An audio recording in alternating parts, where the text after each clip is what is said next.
Camera's green, yeah. Is it the little thing that says share screen? Do you have that little arrow that says share? Yep, it's green. Okay, so when you click on it, it should bring up various. Your desktop. Your desktop. And you should have the slide on your desktop. Uh-huh. And then click on that. Click on what you want to share on that board that comes up. Actually, that's what I just did. Uh-oh. What was that? Nope, that's not what. Go back. Go out. I did. Then down in the corner, it says share. Down in the bottom right-hand corner, there's a little blue button that says share. I'm going to see if I can do it real quick, because let's see if it's. Yeah. It says open system preferences, security, and privacy to grant access. Let's say. Oh, I think that's just an issue with my computer. Okay, so there's. Are you looking at the picture of this handsome guy? Yes. Okay, I was just testing that. Okay, so that works. So Robbie, you should be able to do it then.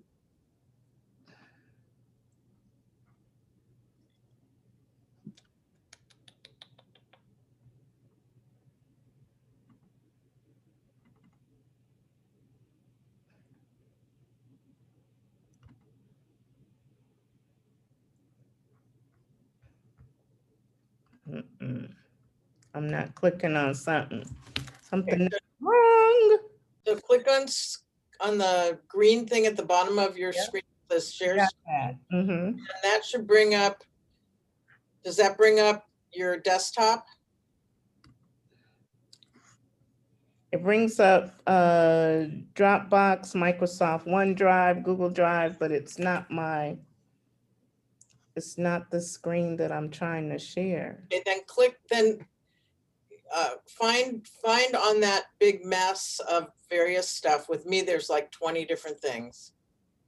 Find the one that you want and click on that. So I'm looking at it right here. Okay, then in the bottom right-hand corner of your Zoom screen, there should be a thing that says share, a blue button that says share. Yeah. So, Yeah. Doesn't she have to be a co-host to share her screen? She is. Oh, okay. I'm sorry. She Don't is. be hurtful, Kathy. Sorry. No. I'm glad it was you, Kath. Sorry.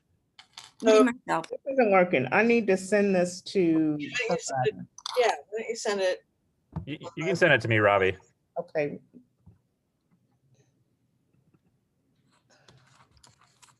I just have to enable my system preferences here. Let's see. I might have to restart Zoom real quick. I'll be right back, guys. Okay. Oh, does he know which one? He has a couple of different emails. I always use Zanzibotanist. Okay. I'll send it to that one. And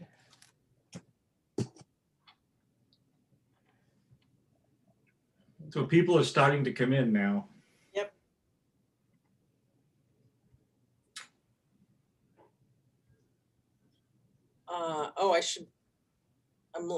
People are they're coming in. I don't need to let them in, right? Well, I don't know. What are you getting? Kathy got in. Kathy got in, but she knows secrets. She has my passwords probably. We all do.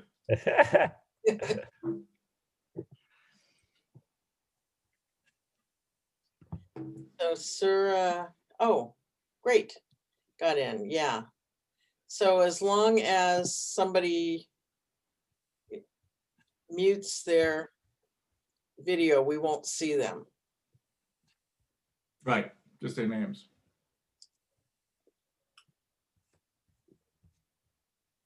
So let's see. Robbie, did you want to email me that, or what's the best way to? did you Oh, didn't you get? did? Let me see.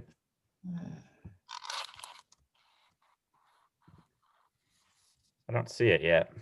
Send it to Dan's Botanist. Why don't I see it? That's weird.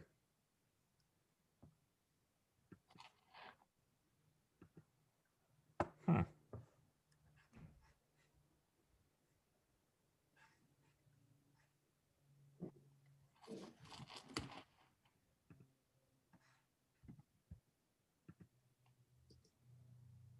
Carl, why don't you send Robbie a quick email and she'll just reply and send it back to you. Okay, I'm gonna try that.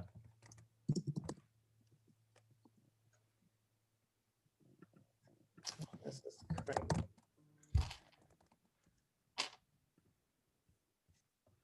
Okay, I just sent an email over.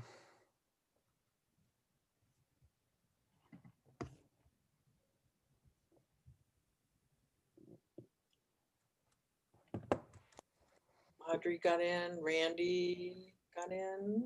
Sir, that's good information. Great. So, yep. Joanne, Delana. So that seems to be working. Yeah. Randy Parent just got in. Here I am. Don't call on her. That was it. That was your thing for the whole night. I have nothing to say except hello to those of you I know over there. Hey, Randy. Hey, Carl. Your email, Carl. You got the. I Uh-huh. just sent you. I just sent you an email. Yeah, I got it. You got it. So so just reply to that one. Apply to it and attach what you want to attach. Yeah.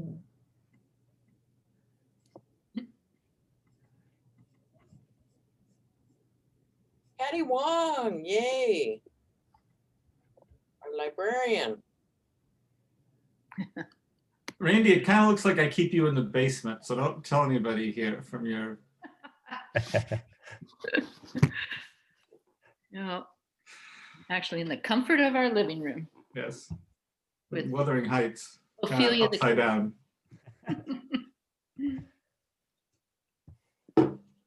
I'm still not seeing that email, Robbie. I don't know what's going on. I think it's the file is too large. Hmm. Ah, Hey, Serena, Hey, Trina. she's in line at Bob's Market. Yeah. You gotta get in line the night before now.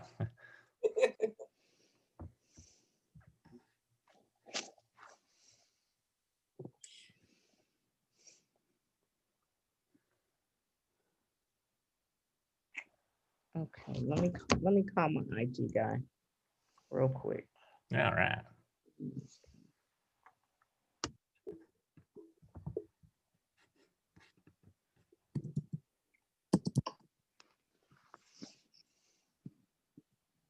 Carla Fantozzi, where is she? Hey, Carla. Hi. Hi, Carla.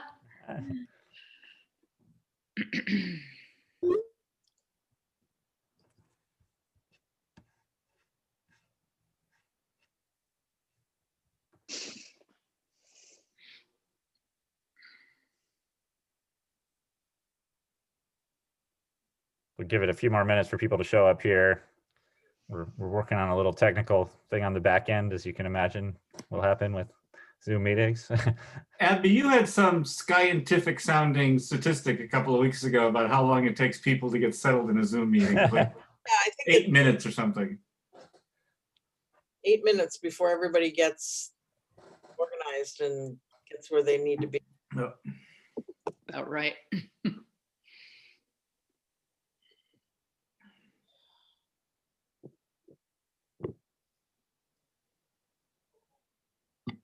Hey, Natalia.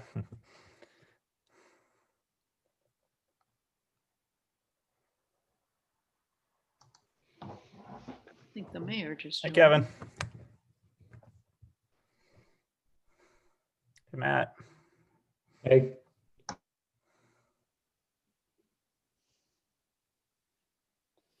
So, Sarah, you asked if this is another, if Rich Rothstein's going to be here. No, this is a time for us to talk about what we learned today and where we might want to go moving forward. So it's really a time for us to reflect on what we learned and, you know, lay out a path for the future of both learning and activism on it. It's not an ongoing group meeting, although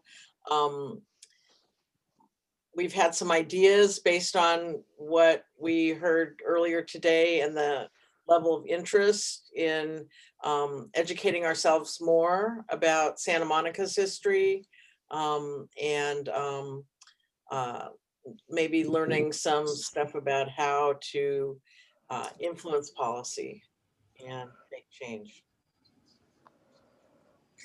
Hey, Kevin, did you see that Keisha Ram was elected the first woman of color, the first person of color state senator, and the first woman of color state senator in the state of Vermont last week? Thank you. I did. And of course, I also bought my book from Molly and sent her. She reported on you. Yes. Thank you very much. I sent a note Thank when you. I did that. And actually supported Keisha in her campaign. Very proud of her. Great. Yes.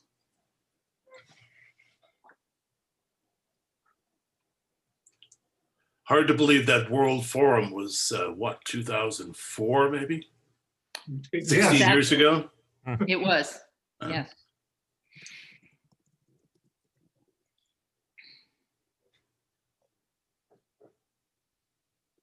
So have we lost Robbie completely too?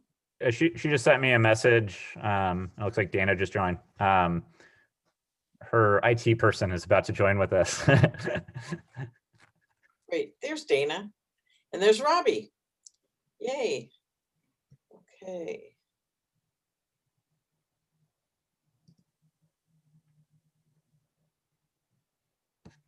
It looks like Dana's muted, so. Okay, so Dana, let me find you. Earlier today, it was, Yeah, she's a co-host, so she's muted on her side. Dana, unmute. No, I couldn't do You it. need a signal Abby for did it unmute. for me. Can you hear me now? Yes. I wasn't a co-host, but Abby got me, liberated me. Thank you. co-host. Now I am? Right. Okay. Anything you want. And say whatever you want. Robbie, you can unmute yourself now. Is Rich with us? Rich will not be with us. No, this is for us to have a general discussion. We only had him booked for an hour. We got an hour and a half, which was cool. Great. So this is for us to reflect on what we thought about as we heard his presentation and discussion, and then think about what we might want to do next going forward. So I'd like to hear what Robbie thought. yeah. Does that put you on the spot, Robbie? Because I'll say what I thought too, but. Robbie, can you unmute yourself?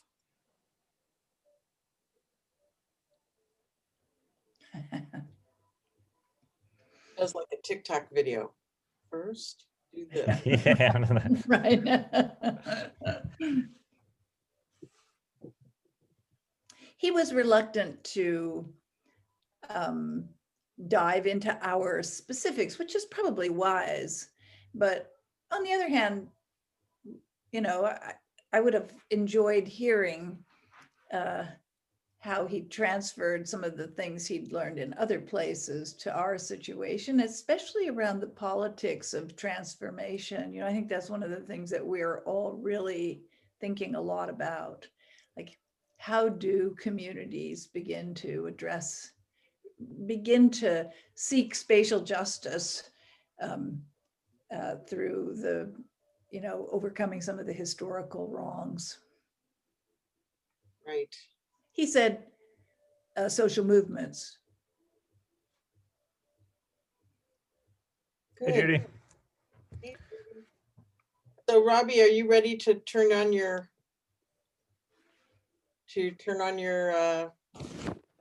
microphone yet?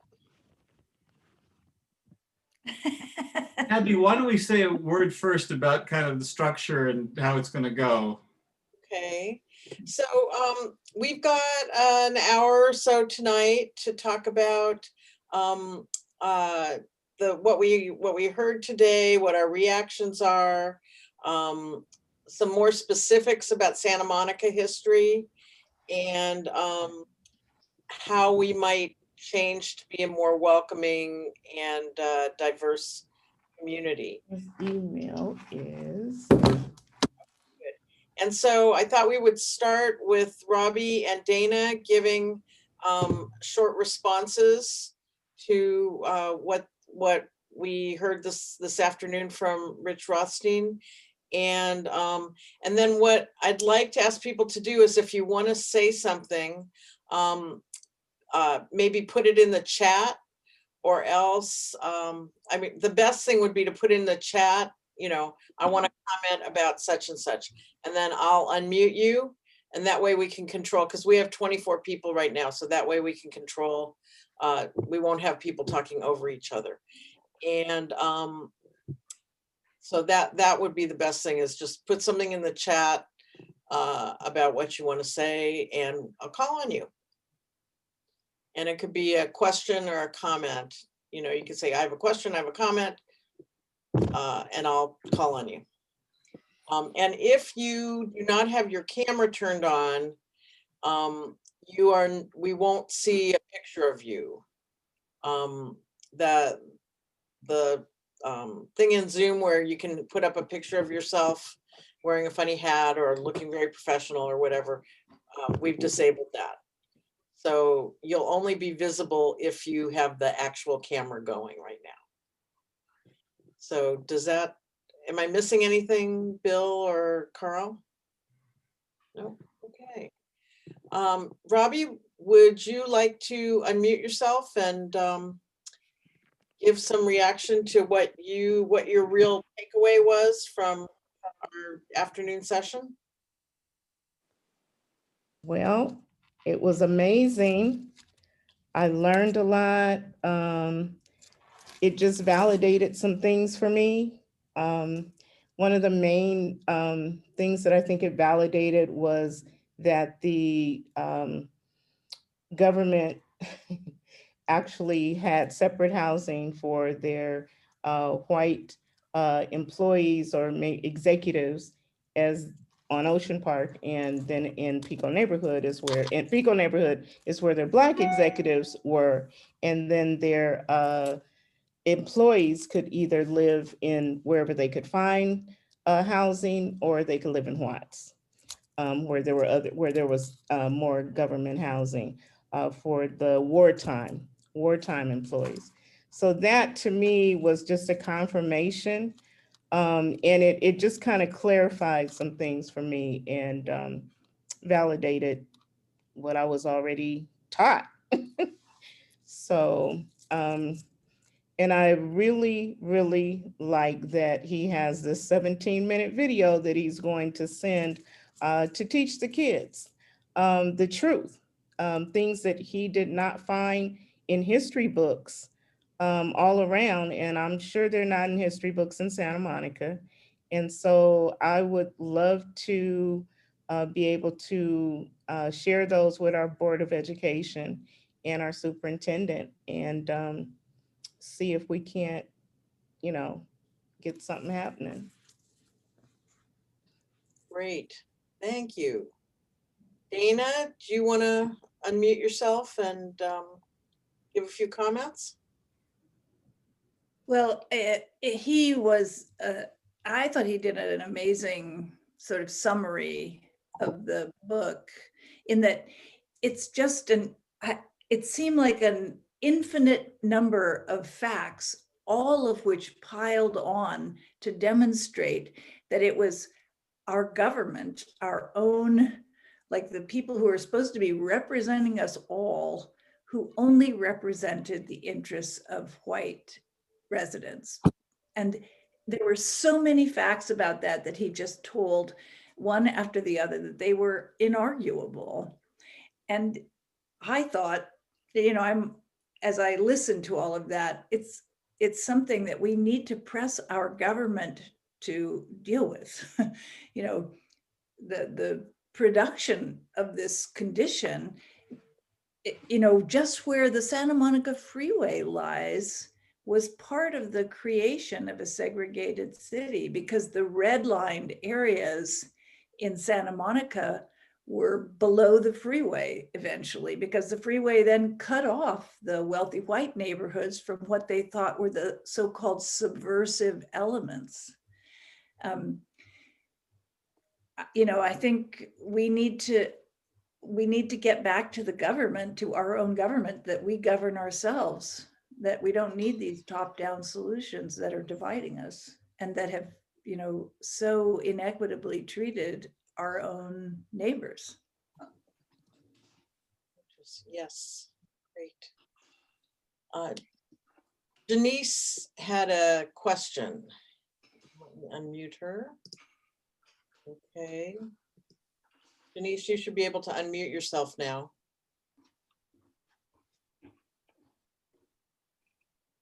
Sorry, my unmute button was off the screen. So I think it was a great presentation explaining the connection between racialized housing policy and the racial wealth gap.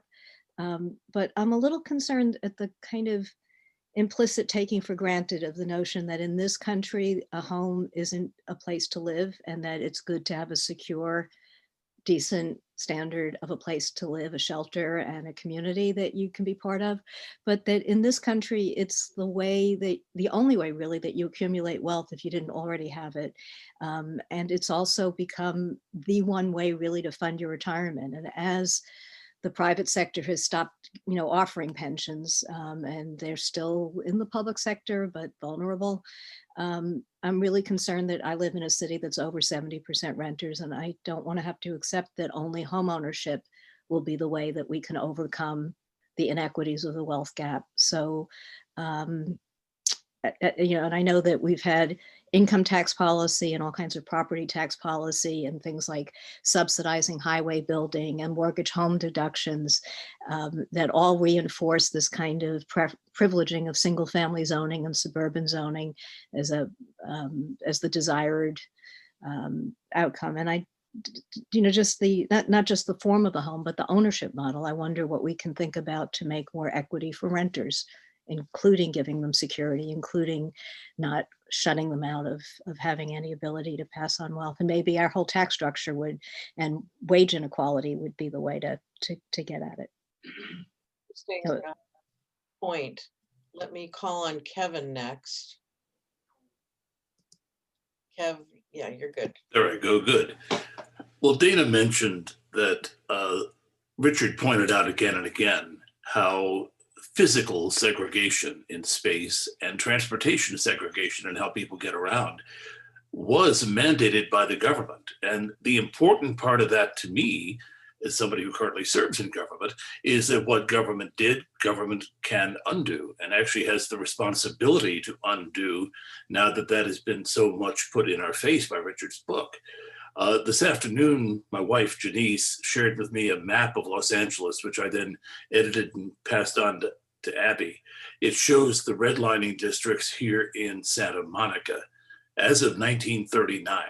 So if any of us have the feeling that, oh, well, this happened other places, not here, be disabused of that. It happened here, and it happened here big time. And if you don't think it had an impact, if you see the map, all of our single family neighborhoods are clearly delineated in that map from 1939 as the place where it's safe to invest money. And the Pico neighborhood is the lowest area, and the apartment neighborhood that I live in is sort of somewhere in between. So our reality today is based on our history.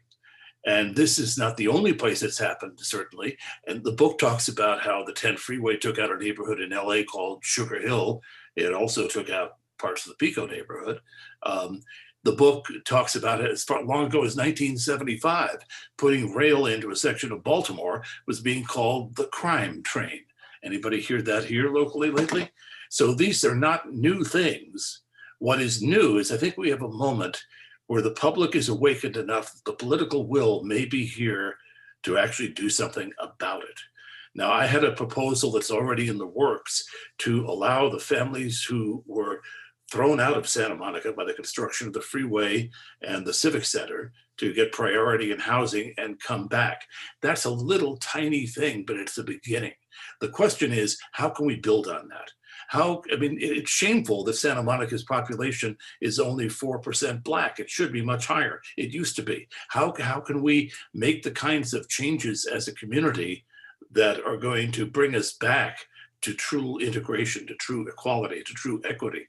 And one of the powers that a city has is land use and zoning.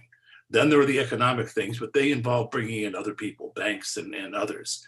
But what can we as a community do to show that we really want to make change, and then empower those of us who are in government to make that change on our behalf?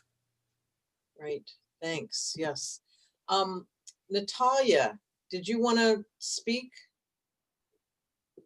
You put a comment in, I'm asking if you want to say something? Sure. So I just wanted to note that I hadn't actually thought about the connections between education and redlining quite that way.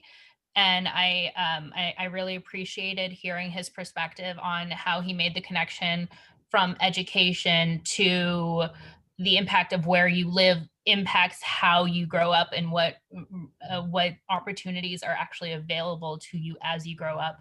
And and I love housing advocacy and I love housing. That's like, one of my jams. So it was really interesting to hear that perspective, especially from talking about, he had mentioned the 2001 No Child Left Behind Act. And I was in middle school when that happened, so I wouldn't have been able to have a say on it either way. But it was, I just wanted to note that I appreciated those connections that I hadn't thought about. Thank you. Thanks. Judy. Abby, let me ask, Abby? Yeah. Am I unmuted? You're unmuted. Yes, we can hear you. Abby, I just want to, before we go on, because I see Dana's got a great point about Asheville, but going back to what Kevin began to say, I wanted to ask Matt. Where's Matt? Matt did a wonderful Twitter thread about Santa Monica, and if you could just give us a couple of more factoids about the history of Santa Monica, Matt. Sorry to put you on the spot off the top of your head, but you're a UCLA grad, so I trust you'll be fine. Yeah, sure. So I wish I had the thread on me right now, but I'm taking a Twitter vacation for the moment, so I don't have access to my account. But yeah, I did a few months ago kind of really dug into the history of racial segregation here in Santa Monica, because right now the city holds itself out as a very racially progressive place. And in some ways that is true, but when it comes to kind of land use and when it comes to patterns of how people live, it's not true at all. And so it was interesting to just kind of go back through the history of what's happened here. And there's a lot of things in this city where, some really kind of horrible decisions were made in the past. One of them was, I think it was the Casa del Mar Hotel. A bunch of Black investors wanted to, one second, let me see if I can find it. Yeah, so a bunch of Black investors wanted to build a hotel at the site of the Casa del Mar. The city council basically organized to stop them and gave the land to white investors instead. There was a Black beach club that was kind of close to there. People got annoyed with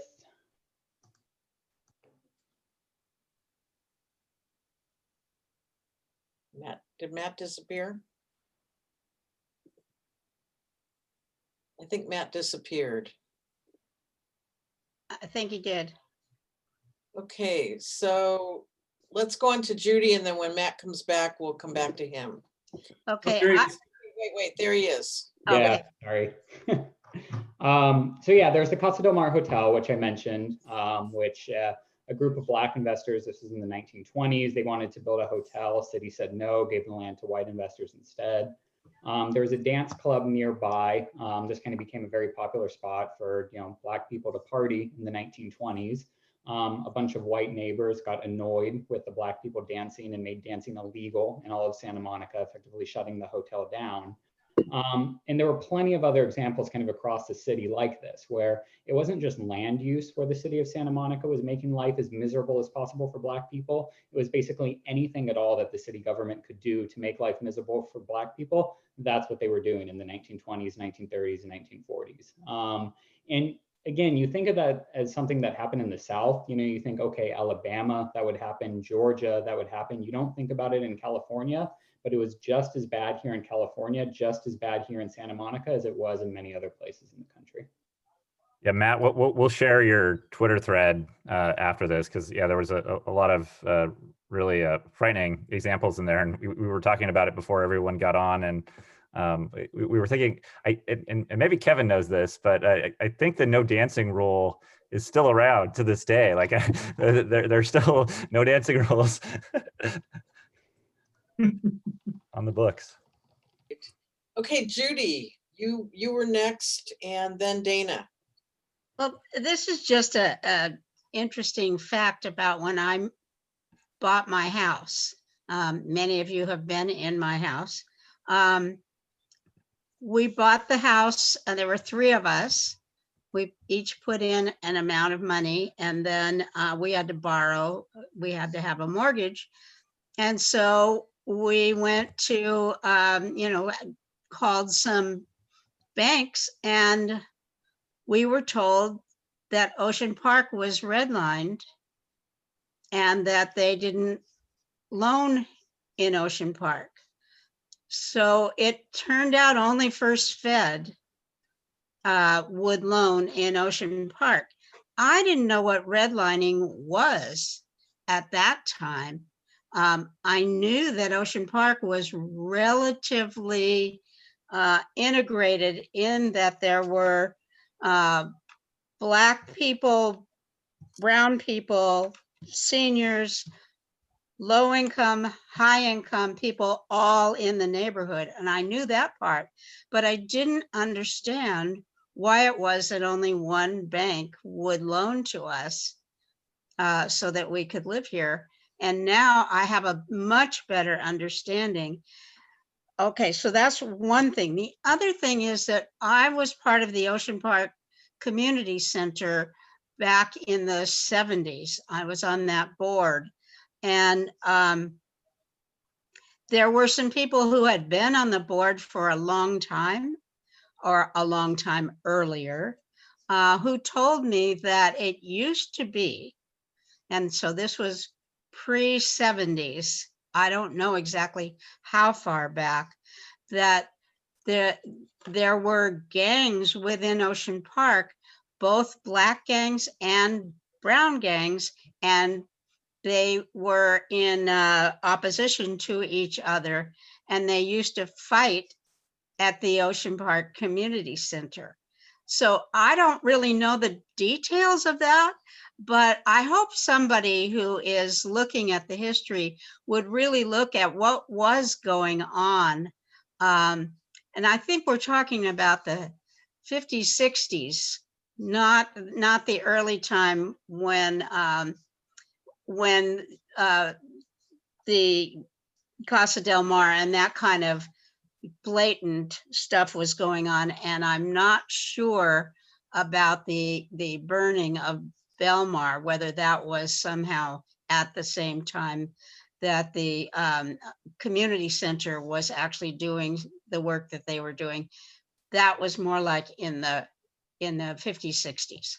So I hope somebody will do that historic digging to find out exactly what was going on in Ocean Park. Robbie, do you have info about that time? I don't have any info about that time. I do remember that there was a bathhouse that was supposed to be built on the beach, 1770, and that was also burned down. I didn't know, but I didn't hear about the Casa del Mar gangs. I mean, Casa del Mar project and the Ocean Park gangs. No, I haven't heard that one. Robbie, do you want to, Carl has your images and he can put them up if you want to share those. If Carl, you want to share the. You can share Carl, the first AME one first. You see that one? Carl, you're muted. We can't hear you. Sorry, yeah, rookie mistake. The Civic Center one, Robbie, or the other? The other one? Okay, yeah, just a second. Let me share my screen. And when we wrap up here, I saw that the mayor shared redlining map in the chat, and maybe I'll bring that up on the screen after we finish up here. And if Kevin wants to point anything out, we can do that. So let's see. All right. So everyone's saying that? Mm-hmm. Great. So, Robbie, can you tell us what we're looking at? Yeah, can you click on it, Pearl? Make it move. Click on the It- arrow. it should- it's moving for me. Is it moving for? No. Movie.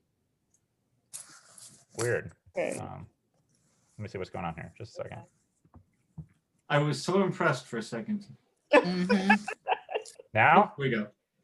Kind of, sort of. Yeah, let's see. So basically, you know, growing up in Santa Monica, well, you don't know, my grandmother raised me at First Family Church. And that's the church I grew up in. And when I became an adult, I wondered why the parking lot was so inconvenient. It was at an angle, you know, and there wasn't much parking, but I remember as a child, there was a lot more parking. And for some reason, this video is not getting to it, but so what happened was the freeway went right through. First AME was part of that community that the freeway went through, the African American community. If you can see the cars over to the left of the church, you'll be able to see how the parking goes in an angle because of the brick wall. On the other side of that brick wall is the freeway, is the 10. And so that is part of the 10 freeway going through the Black community. And a couple years ago, I took a tour with the Our Arthur Study Club in Los Angeles. And we went by First AME Los Angeles, which is, you know, much bigger church. And they have lots of properties on the ground, but their parking lot, part of their entire grounds is cut off also by the freeway. So that's 2 African American churches. I mean, I'm sure there's more, but whole communities, if anybody knows, in African American communities, you're gonna see churches. And that's why we even have the Bay Street churches downtown Santa Monica. Why was that? Because that was part of a larger African American vibrant community. And you can look at the Belmar Project story, and it talks about the community that was there. And so I was also told that the the planners had a choice to go a lot of different, like even 5 different ways with the freeway. Of course, one of the choices was Beverly Hills, but of course we weren't going to go through that. So they didn't go through Beverly Hills, but they took out an entire African American community from Santa Monica to LA. Carl, which one is this?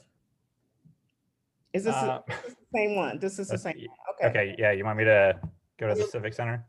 Let's see. Abby, do you want to go with Civic Center now or later? Does it matter? About the Civic Center now too. Okay. Okay. Let me see if I can get this to work. All right, is that moving? Yeah. Moving. Okay, cool. So, well, you know, I know most people on here know about the Civic Center. And so you know that the Civic Center was kind of dropped down on an entire community, African-American community. And the people thought their houses were maybe going to be refurbished, remodeled, whatever, and they would be able to move back in. But the city officials at that time decided to put the Civic Center there. There were plans to do the Academy Awards, which they only did for some short years. And now, you know, it's, I guess, one of the battles in the city. Some people feel it's an eyesore, some people feel it's a landmark, but it's not being used, you know, for the purpose, you know, any good purpose. So my thought, Mayor, Kevin, I agree with you. We should build homes back down on that land and bring our families that can come, and our new families should be able to have homes on this property in this Belmar area. Yeah, there is the Civic Center, and yeah, this Belmar area was a vibrant African-American community with, as they've told you already, with clubs and, you know, all kinds of activities going on, and all of the families that live there gone because of the Civic Center, and there's nothing going on. That's a beautiful piece of land. It could be a lot of wonderful homes down there. So, thank you so much, Robbie. Other thoughts from people about what we learned today and what we're thinking about in terms of where we go from here? Kevin, did you want to make another comment about that? I need to unmute you. I'm sorry. The #1 doctor recommended stool softener brand for occasional constipation. Moon Pump, a breakthrough in relaxation that's quickly becoming the world's most popular medium. Yeah, I was just typing madly in the chat to point out that my proposal is to bring Black families back into town by giving them a housing priority who were displaced by the Civic Center. But no, I have not proposed that we abandon the community adopted Civic Center plan and redo that for housing. That's a pretty big decision that would take some time to make. And I know there are a lot of families who are waiting for that field at the corner of 4th and Pico that hasn't opened. I'm one of those people who thinks the Civics Auditorium was a landmark, not an eyesore. So I wasn't proposing to bring the housing back in that location. Just wanted to clarify that. And now you see the map that Janice found and gave to me that I sent on today to Abby and Carl. And if you look at this 1939 map, you'll find that the economic lines that divide Santa Monica are pretty clear in this map. This map was a federal loan guarantee risk map. And so it is indeed the government intervention of assessing and mandating what loan risk areas could be that have shaped our community 80 years later. I mean, look at the Northeast Neighbors neighborhood, look at Noma, look at the apartment neighborhood that is Wilmot, that is yellow.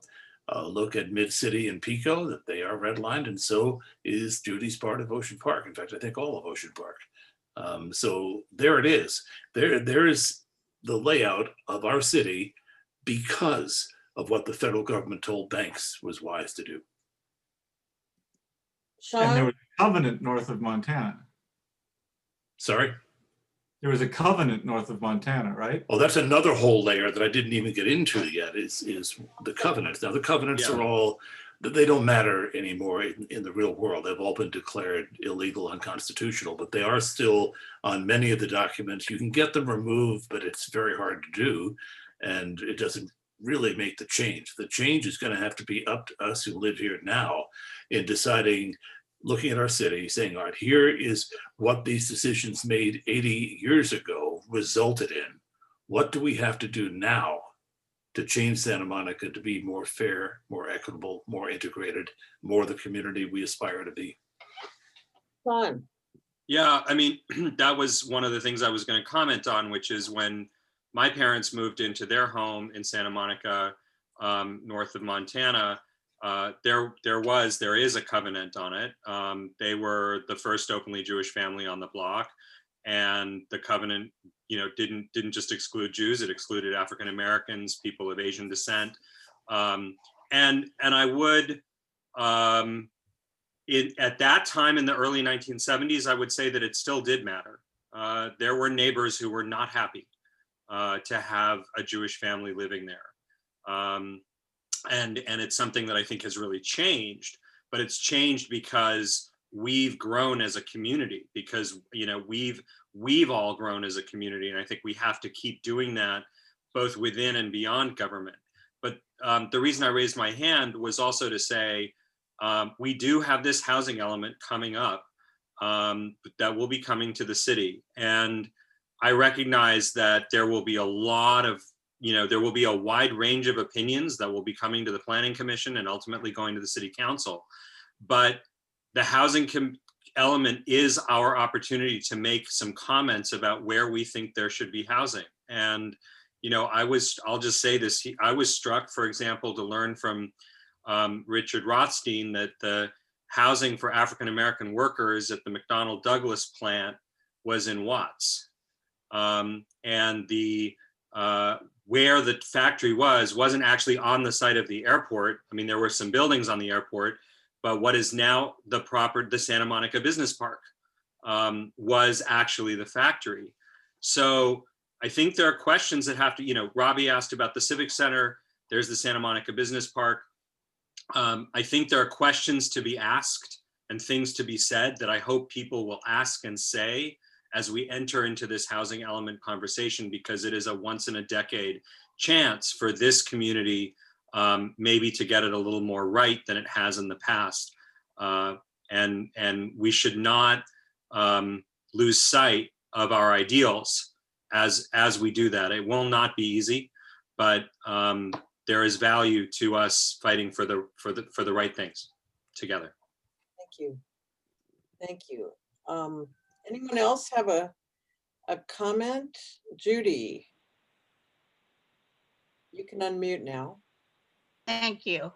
So my grandmother worked at McDonald, it wasn't called that, at the Douglas factory during World War II.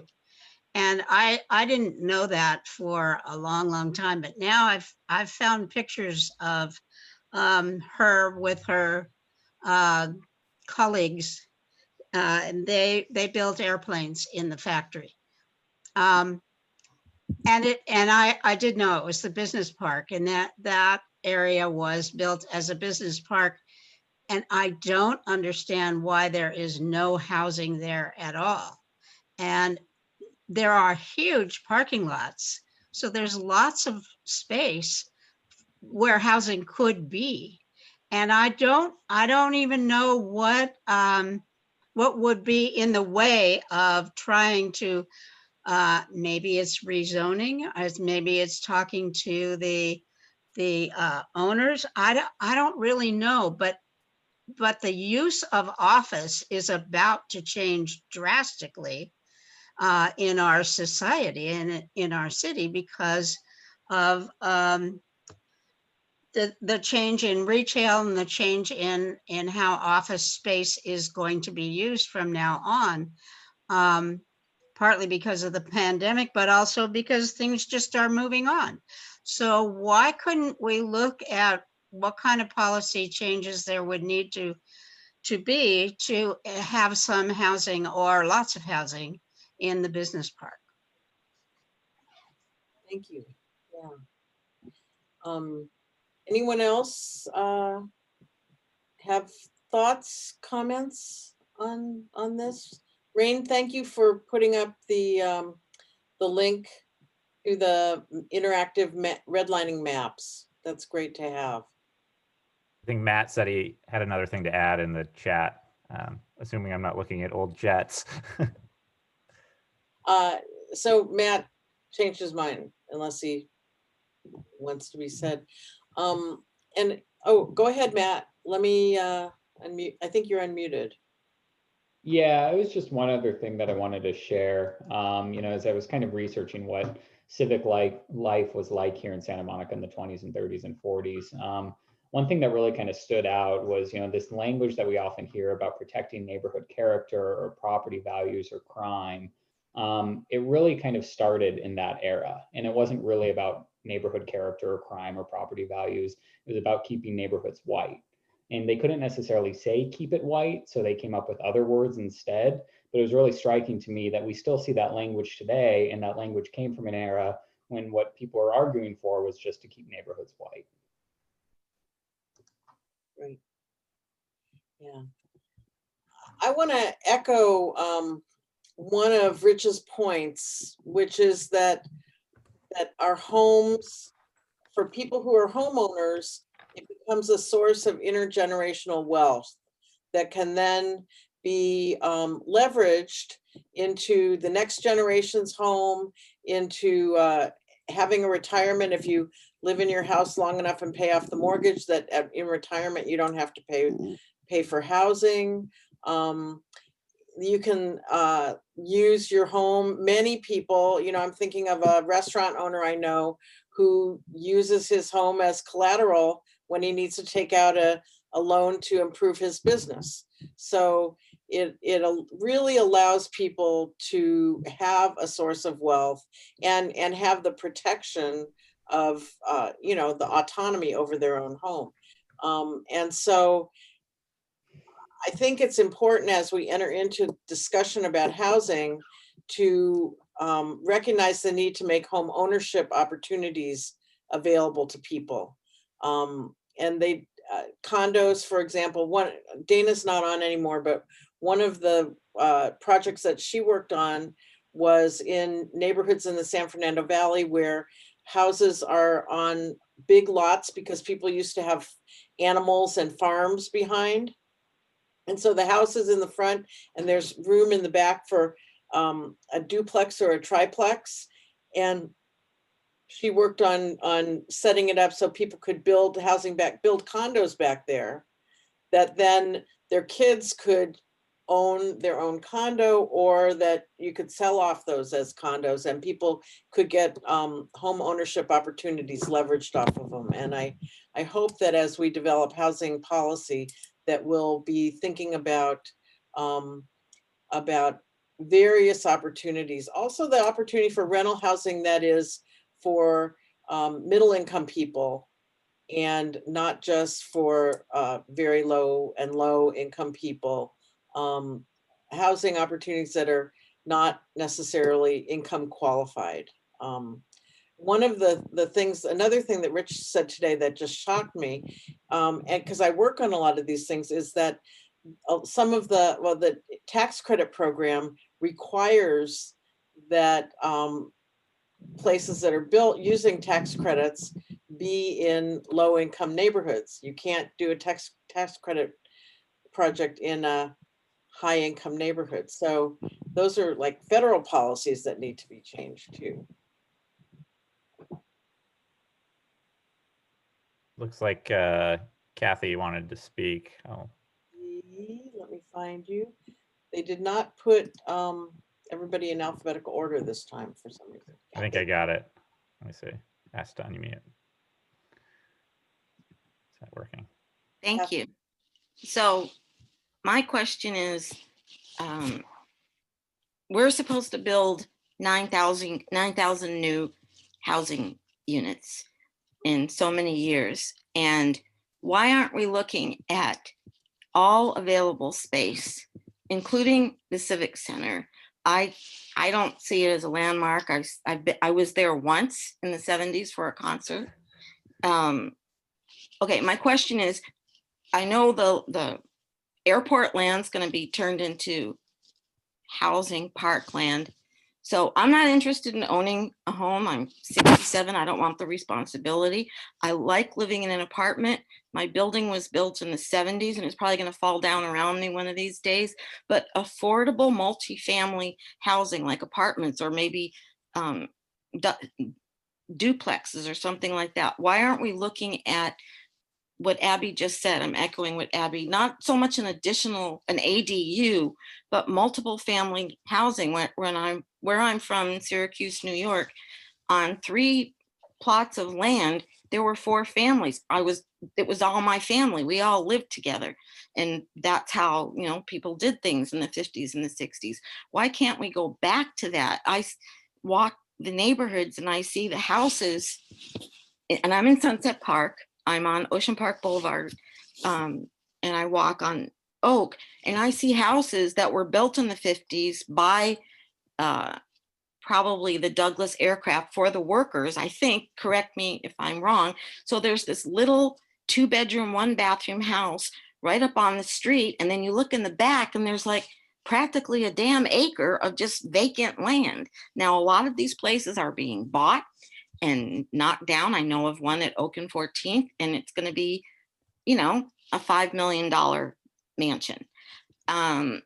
I'm kind of a socialist in that way. I think that's wrong, but that's my personal opinion. There's a lot of land in the city that we could be using, not just for single family homes, but for multiple family homes. If, I'd be willing to go into a 2-story home. That wouldn't bother me. Anyway, for those like Sean or Kevin or whomever, is that something that people are thinking about? Bill, I respect your opinion as well. Why aren't we looking at that, or is anyone looking at that? And thank you. Sean wants to respond. Here you go. So I actually raised my hand on the question of homeownership, but I think it actually, what Kathy was saying speaks to it, which is that we have a really individualistic approach right now to housing.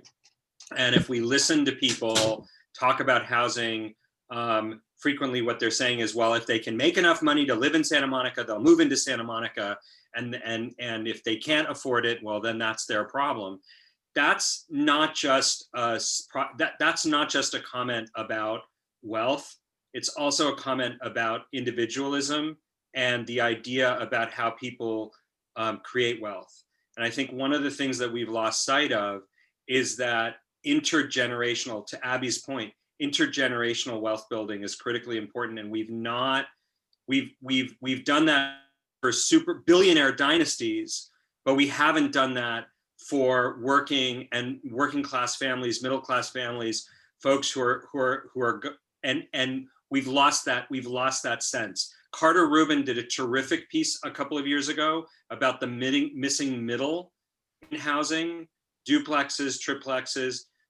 Dana was talking about having written, this is to Kathy's question, Dana was talking about having written the law that allowed for second units on all single family homes. And I want to give a shout out to the mayor for the work to ensure that the new ADUs that are produced will be permanent housing ADUs. They won't be Airbnbs and medium-term rentals.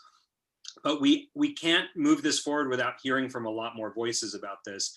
And I just wanted to close with that comment, with that stressing the idea that we need to recognize that it's not all about a single socially mobile individual making bucket loads of money and then slapping it down on a piece of property.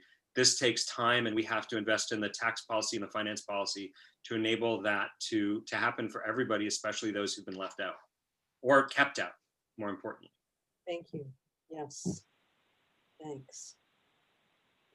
So going forward, I hope that we'll send everybody who came to either of the events today all the material that Rich Rothstein gave us, and some of the links that were provided by others. And I want to invite Robbie to sometime soon do a whole presentation on the history of Santa Monica. We wish that we could all get on a bus or on our bikes and come on a walking tour with you, but since it's COVID time, we can't do that, but maybe we can do it. I think we can do it virtually. And we'll start to build some understanding on our parts about what Santa Monica's history is, and really what our obligation is to make up for the damage that was done to the African-American community here in Santa Monica.